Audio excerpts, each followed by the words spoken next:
Hello, and welcome to Beyond Common Business Secrets. We are so grateful that you are here. I'm your host, Tracey Watts Cirino, and today we're diving into a topic that every super busy business owner mom can relate to. Today, we're going to talk about how to create your ultimate summer bucket list. So whether you're running a business, you're an executive that's running a division within someone else's business, you're raising a family, or both, or you're raising a family while you're building your business, we always are looking for how do we make time for fun and relaxation. Like, how did that even seem possible, right? So making time so that you can have fun while your kids are on summer break. Fear not, right? It's like sometimes we're like, is that ever possible? So fear not, because we've got you covered with tips, tricks, a few strategies, and some inspiration to make this summer unforgettable. So before we get started, if you have not already, go ahead and make sure you are subscribed to Beyond Common Business Secrets podcast so that you can get episodes every week.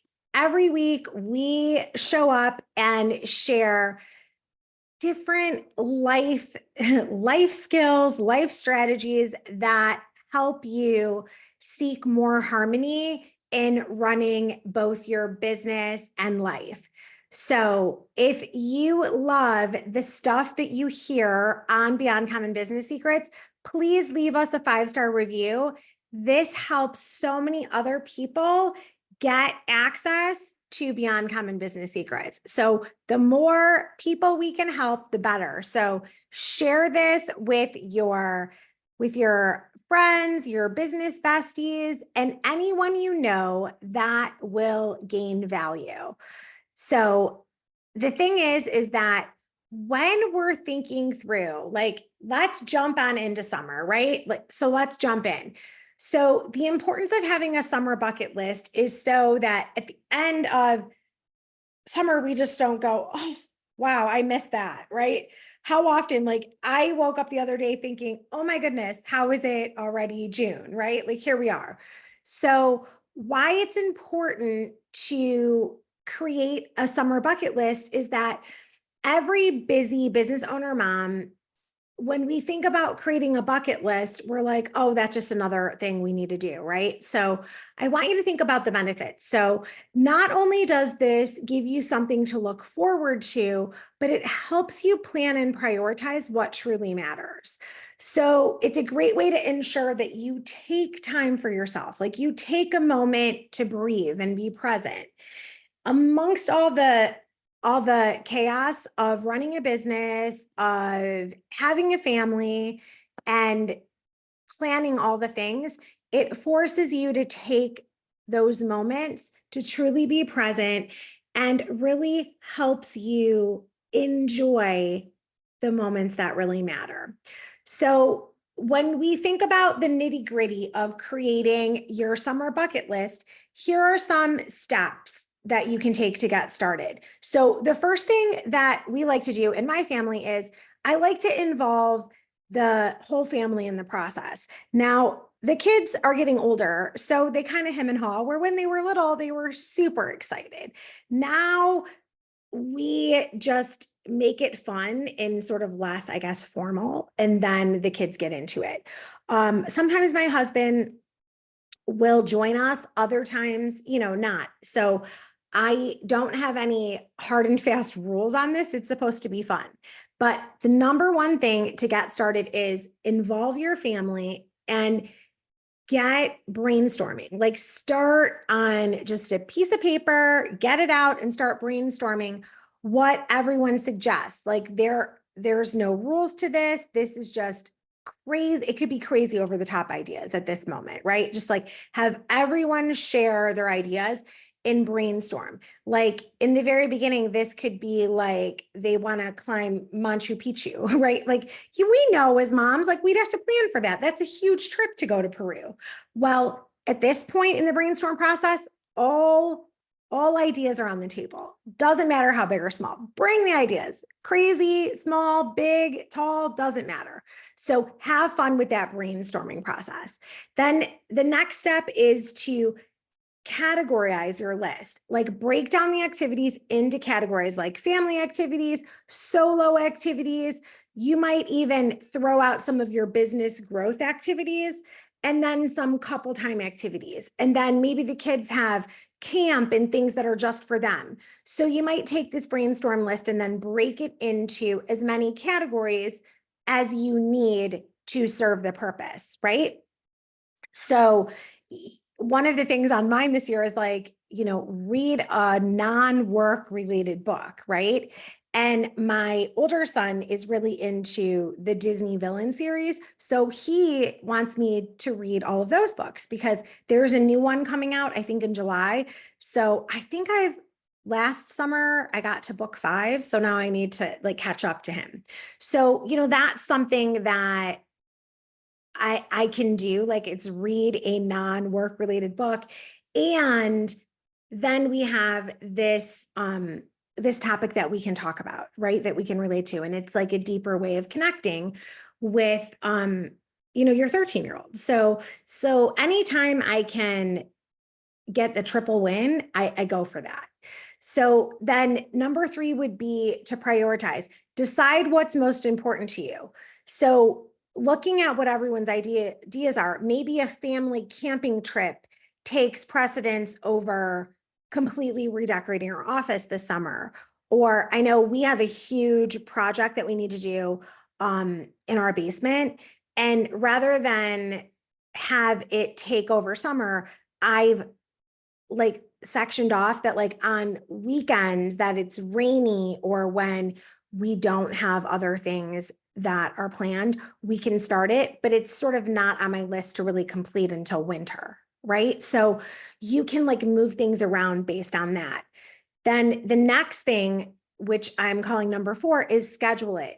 Use your calendar to block out time for these activities. Treat them as non-negotiable like appointments, just like if they were client appointments.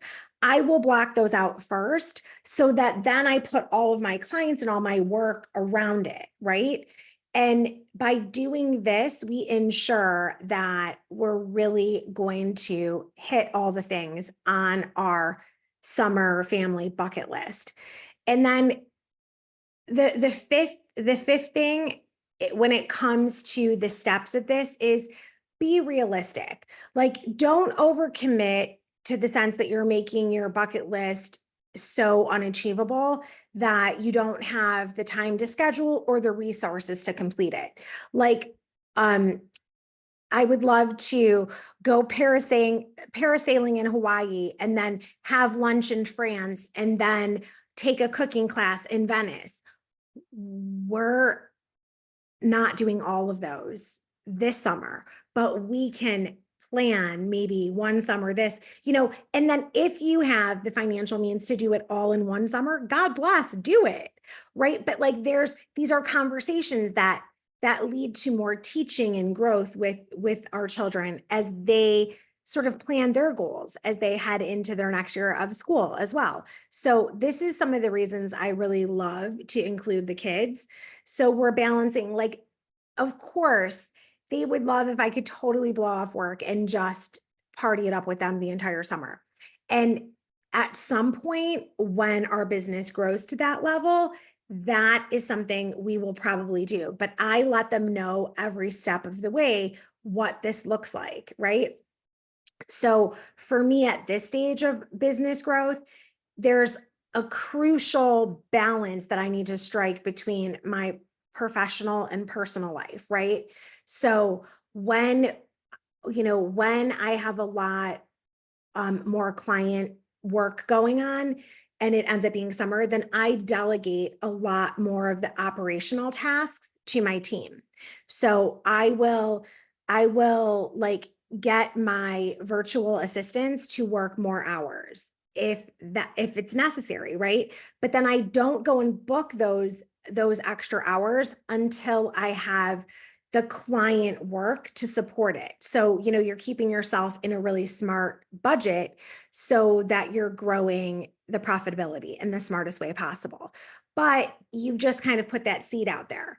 And then I also use technology to automate tasks and use project management tools to keep things running smoothly. So where I may check my email twice a day during during crucial growth moments.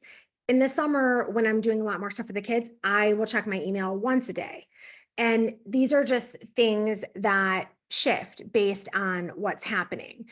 I'm very clear about boundaries. So I have specific days that are dedicated to working hours in the summer.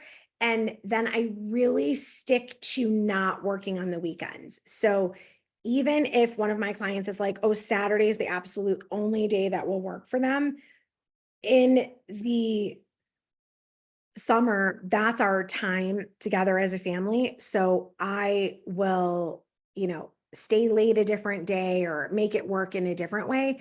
But just being really clear that this is the boundary, these are the hours that I'm working, and I leave it there where, there's just not as much wiggle room so that we can really accomplish these things.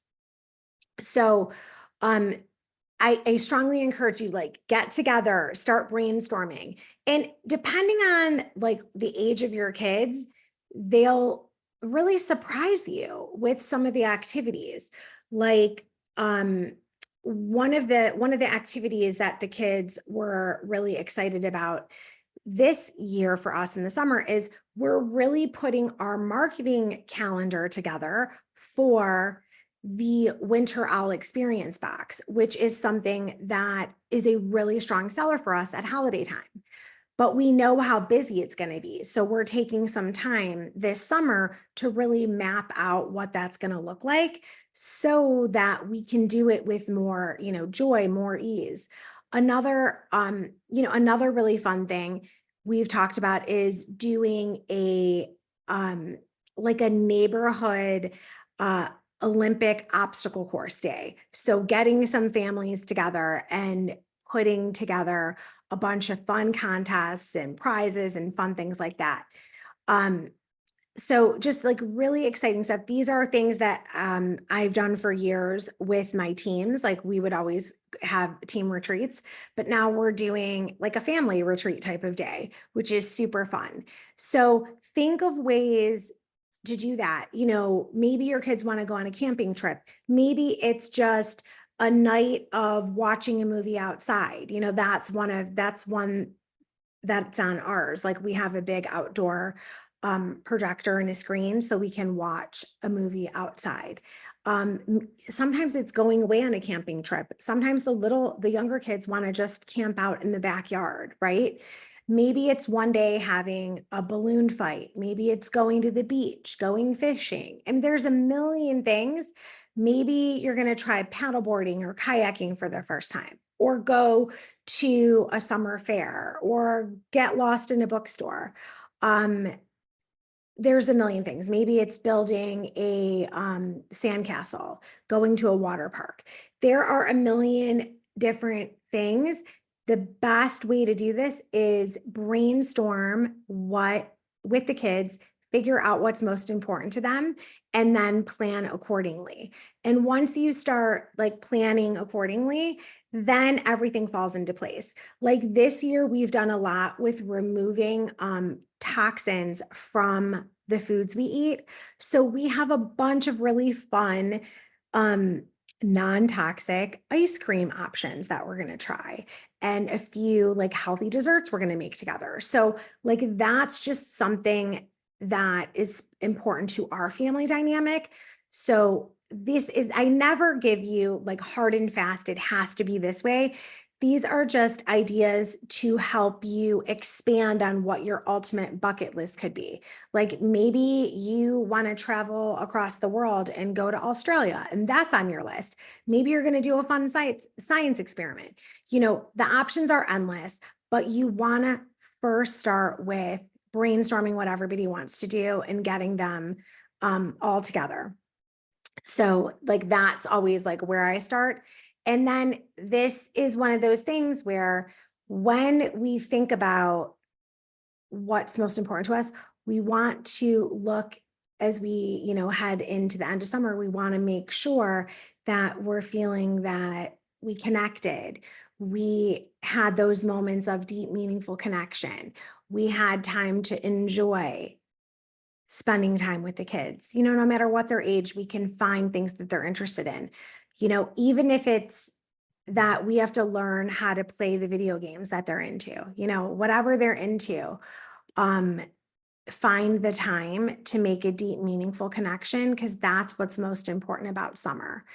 And when you've made the time to really connect with your children, then the areas of your business that need your attention for growth, they're understanding and supportive.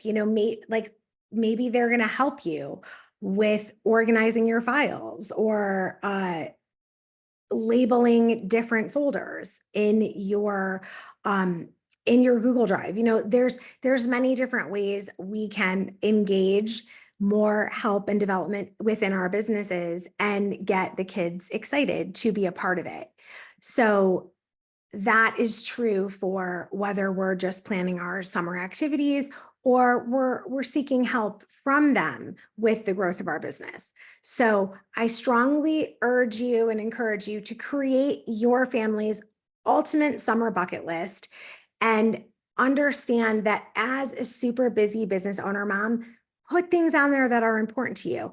If you want a free day of reading alone, then do it. If you want a day of grabbing mimosas with the girlfriends, go do that. If you want a day that you're gonna, get away and go shopping with girlfriends for a few days, put that on there. Make sure that all the things that are feeling fulfilled. Like I know my husband wanted to make sure he's golfing. So he has a bunch of different golf dates set up with some family and friends because that's important to him this summer. So make sure that everybody in the family has a voice for what's most important. This way, work doesn't just swallow you, right? That you get everything done, because we're so much more productive in our business when we've been given the space and freedom to create more joy and more fulfillment in our everyday lives. So as always, I hope that you found this ultimate summer bucket list helpful. I cannot wait to see what you create. Share them with us, DM them, share them on social. I'd love to even see screenshots of them if you want to put it in the review section wherever you're listening to this podcast. Let us know what unfolds as your summer bucket list. And please make sure you join us inside our Beyond Common Supportive Female Business Owners Facebook group. Share it in there. Let's see what you create, and let's celebrate having a summer that helps you grow a sustainable, profitable business, along with feeling fulfilled, like you had a chance to really enjoy time with your children and really enjoy summer. As always, I hope you have the most beyond amazing day, and I will see you on the next one. Take care.